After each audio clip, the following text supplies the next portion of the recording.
All right, I'll be explaining how every US president died, and then ranking them on the scale by how interesting the death was.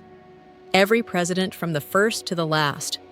Oh, and I will be including the 13th one, Millard Fillmore. Not that he's special or anything, yeah, let's get going. Number 1, George Washington.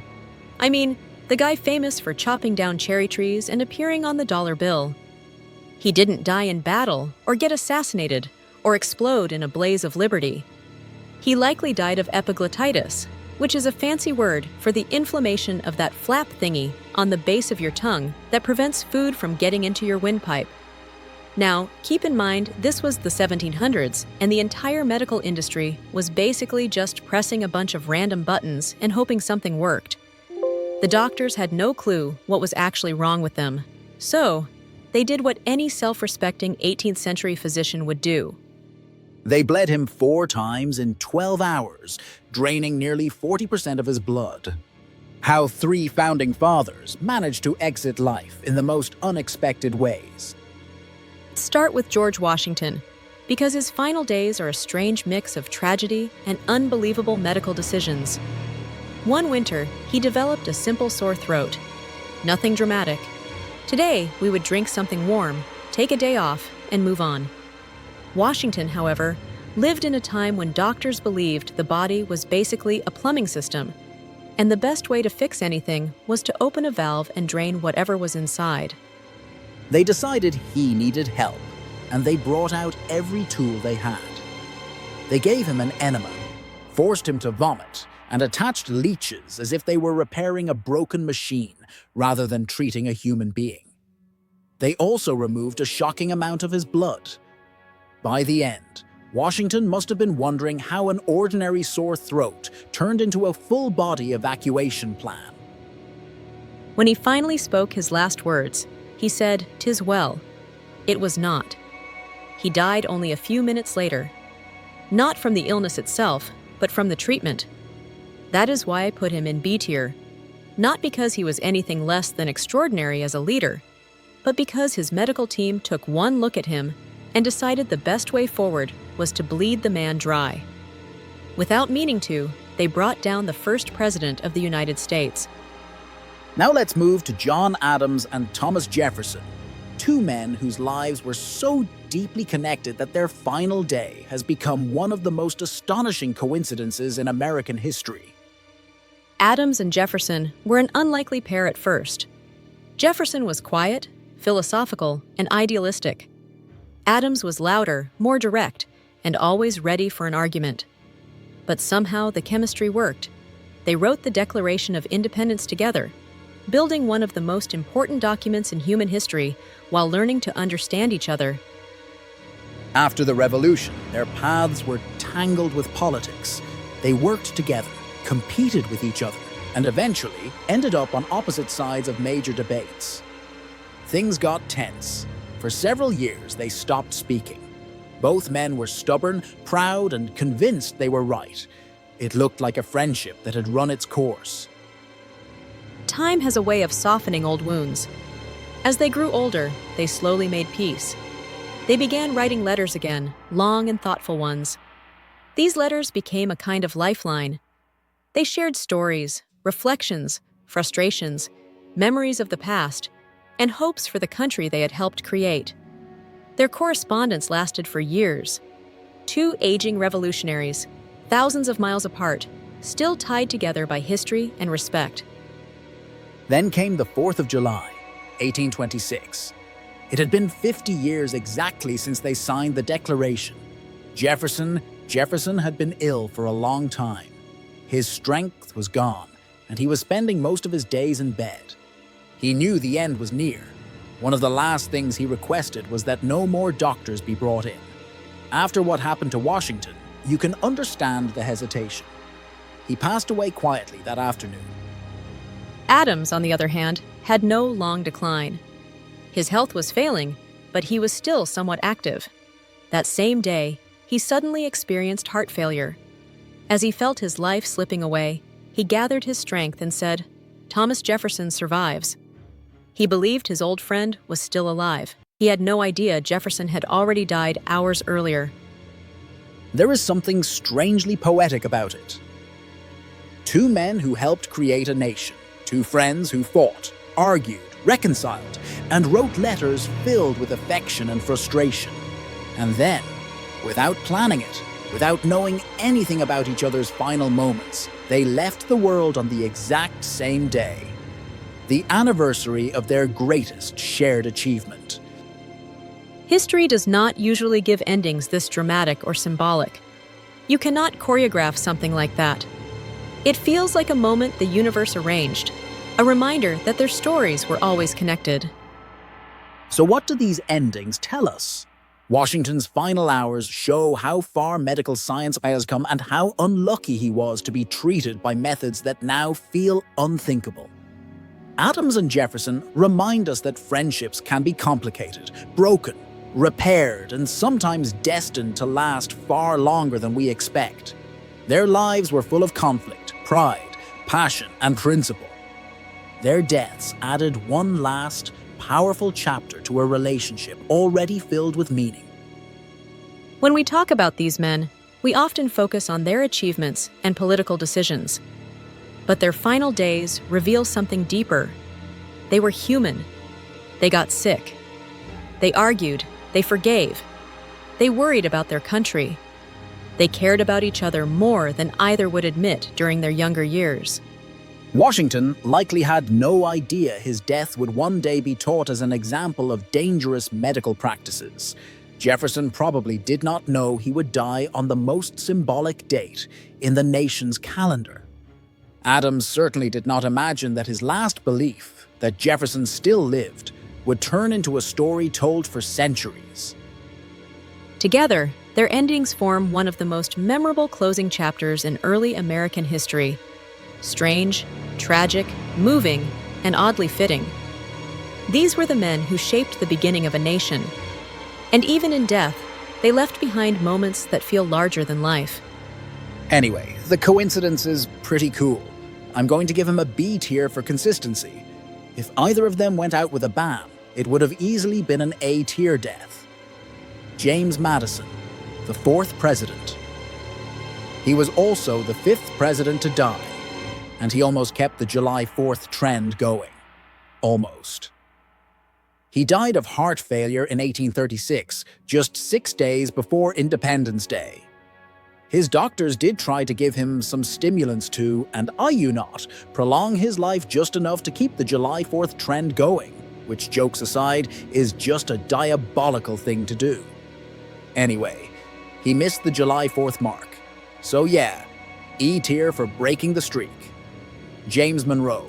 He was the fifth president of the United States, and when he died on July 4th, 1831, he became the third president in a row to drop dead on Independence Day. And at that point, it stopped feeling like a weird coincidence and started feeling like the founding fathers were getting picked off one by some patriotic serial killer. Jefferson and Adams both died on July 4th, 5 years earlier. And then boom, Monroe clocked out right on schedule like it was tradition. That's another B-tier death for consistency. John Quincy Adams was the sixth president of the United States, and the first to die while still holding public office because, yeah, after being president, he decided retirement was optional and jumped straight into Congress. He died at the ripe old age of 80, collapsing in the middle of a House session like a true workaholic. Honestly, that's an A-tier death right there. No drama, no mystery, just pure dedication. Got to respect the hustle. Andrew Jackson was the first president to serve 2 full terms and ran the country from 1829 to 1837 like an absolute madman.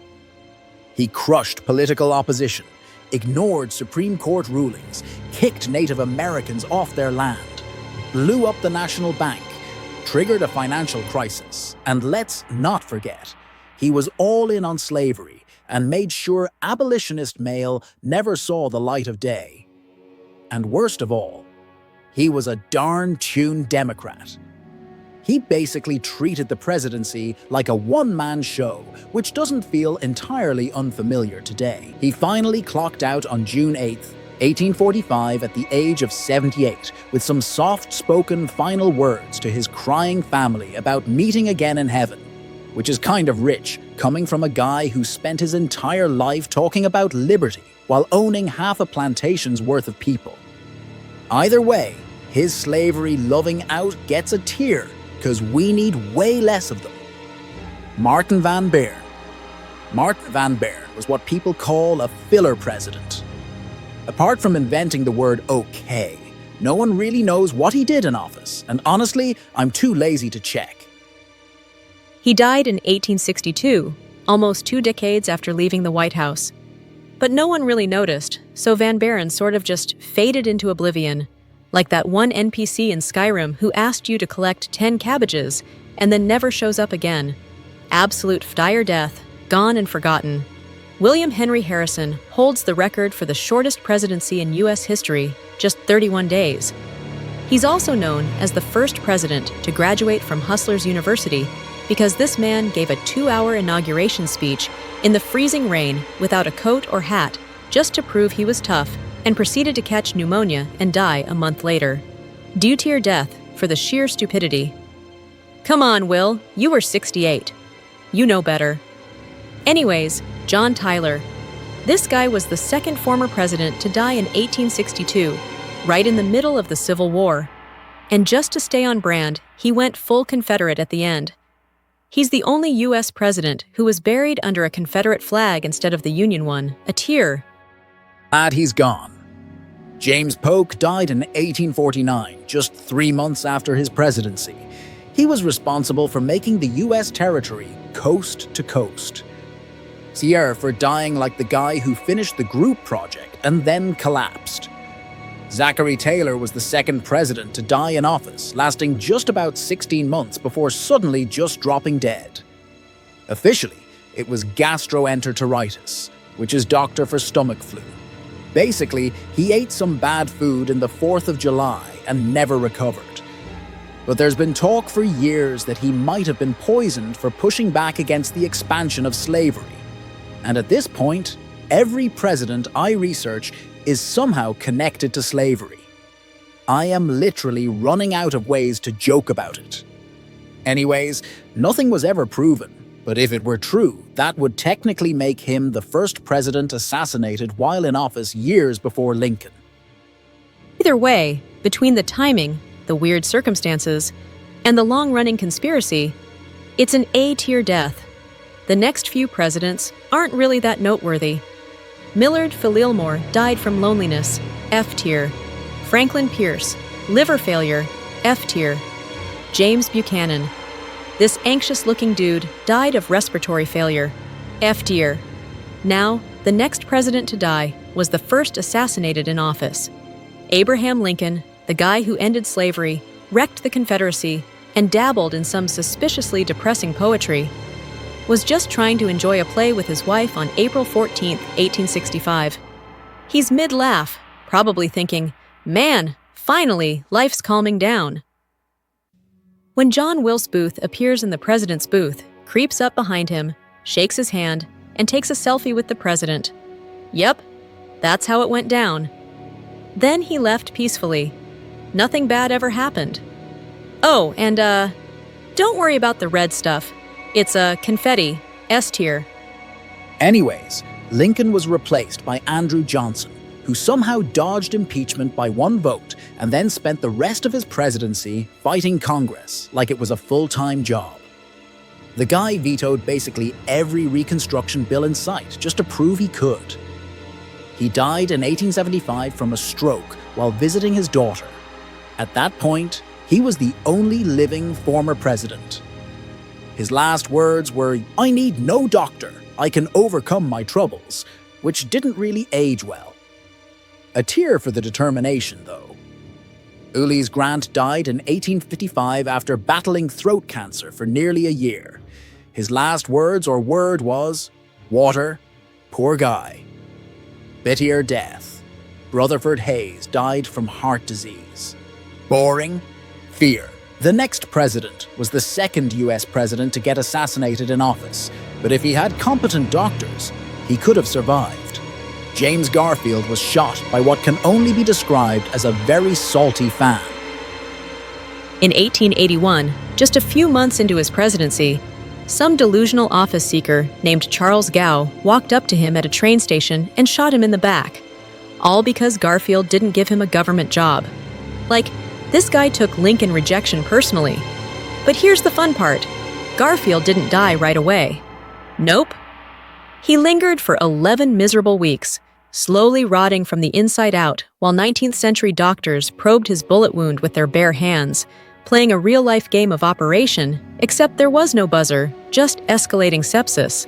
They couldn't find the bullet, but they did manage to poke around enough to puncture his liver and introduce an infection and basically turn his enzymes into a medical crime scene, or, just another Tuesday for 19th century doctors. So yeah, Garfield didn't die from the gunshot. He died from doctors failing a side quest with no respawn. S-tier death for how unbelievably botched the whole thing was. Anyways, Chester Arthur. 5 years later. Chester Arthur, the 21st president of the US, died from kidney failure. Et-tier death, because we don't know anything about his last moments. Grover Cleveland, the 22nd and 24th president of the United States, was also the 24th president to die. He died in 1908 from a heart attack at the age of 71. Tier, boring death. But a cool coincidence. The 23rd president, Benjamin Harris, died from pneumonia. E-tier, the next one, William McKinley, was the third US president to be assassinated while still in office. He was riding high in 1901, fresh off a re-election win. The US economy was booming. Then he went to the Pan American Exposition in Buffalo, shook a few hands, and ran into a guy named Leon, last name. An anarchist who hated the government so much, he wrapped a pistol in a fake bandage and waited in the reception line like it was customer service. When McKinley reached out to shake his hand, Leon pulled the trigger twice and shot him in the gut. The Secret Service tackled him and beat the ever-living out of him, but the damage was done. McKinley didn't die right away, though. Doctors thought he'd be fine at first. Spoiler, he wasn't. Over the next 8 days, his wounds got infected, his organs started failing, and he slowly deteriorated while the country watched in horror. After 8 days of excruciating pain, he finally died from the infections, and Teddy Roosevelt became president. Absolute S-tier death. That was absurd. Speaking of Roosevelt, the man lived like a side quest NPC who refused to die. He survived wars, charged up hills, explored the Amazon, and once got shot in the chest mid-speech, then finished the speech like he was mildly inconvenienced. Absolute menace. But after all that chaos, his end was quiet. On the night of January 5th, 1919, he had trouble breathing. He saw his doctor, got some treatment, asked his servant to turn off the light, and went to bed. He never woke up. The dude fought death for decades, then let it sneak in while he was sleeping. Even the vice president at the time, Thomas Marshall, said, "Death had to take Roosevelt sleeping, for if he had been awake, there would have been a fight."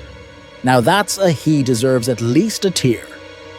The next president was a bit of a downgrade from Roosevelt, William Howard Taft. His most notable achievement in life being that he was the heaviest president in American history. But more importantly, he's the only person in US history to be both president and Chief Justice. So yeah, he peaked twice. That's already 2 more peaks than what most of us are going to get. He died in 1938 at age 72 from heart disease. No chaos, no conspiracies, just a quiet, solid exit after a stacked resume. See to your death. Nothing wild, but definitely earned. Woodrow Wilson, the president that led us through the First World War, got everyone hyped up for the League of Nations. And then the US quickly said, nah. But instead of taking the L and retiring like a normal person, Wilson powered through until his body said nah, and hit the brakes for him. The man suffered a massive stroke in 1919 while still in office, which left him partially paralyzed. He basically became a bedbound ghost president while his wife pretty much ran the country, which makes Edith Wilson the closest thing the U.S. has had to a female president. Wilson spent the next few years in medical limbo and finally died in 1924. That's a tier death for the determination. Warren G. Harding. 2 years after the First World War, Warren Harding became the 29th President of the United States.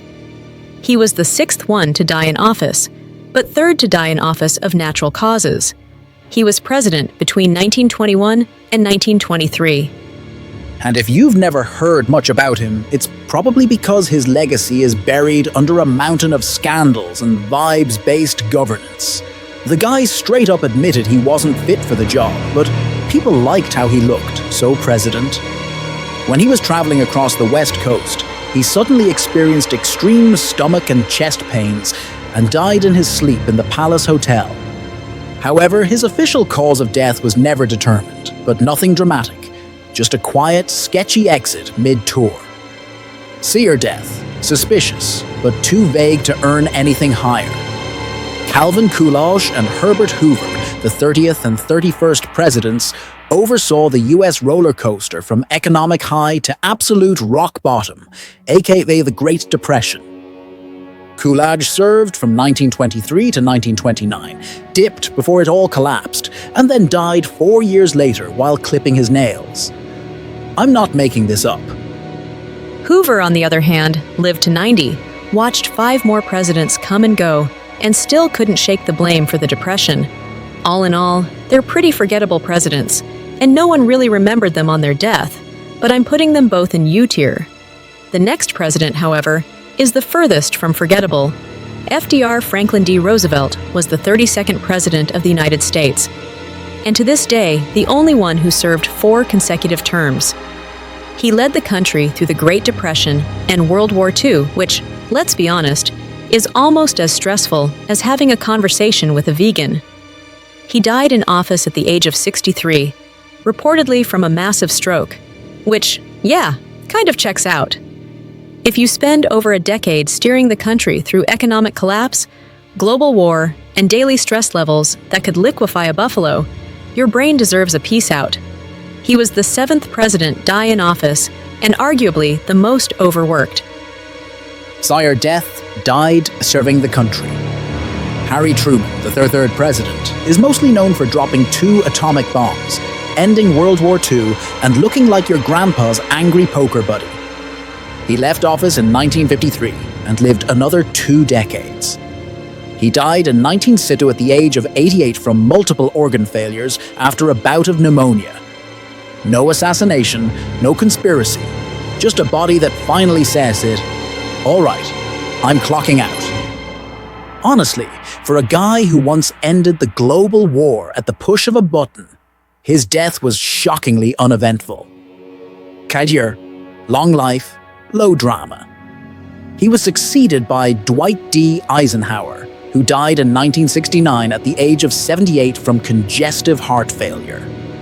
Again, boring E tier, especially compared to the next one. We all know the story of JFK, the 35th president, young, charismatic, and armed with cheekbones that could cut through the fabric of time.